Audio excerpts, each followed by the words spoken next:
İlhan abi, bu şeyler yetemezler. Büyükşehir Belediyesi Çevre Koruma Kontrol Daire Başkanlığı olarak derelerde temizlik çalışması yapmış bulunmaktayız.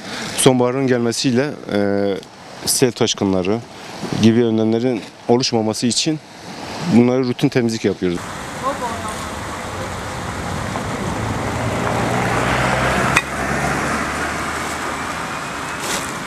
Vatandaşlarımızdan tek isteğimiz biraz daha duyarlı olmaları. Özellikle bu derelerde çıkan battaniyedir, yorgandır, lastiktir, çekyat, her türlü şeyler çıkıyor buradan. Sadece duyarlı olmaları, başka bir Van Gölümüz yok. Buna sahip çıkmamız gerekiyor.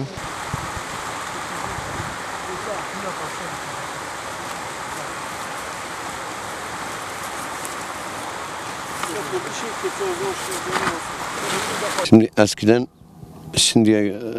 şimdi güzeldir. Şimdi en azından koku falan gelmiyor. Temizlik düzenli bir şekilde yapılıyor. Yani memnunuz.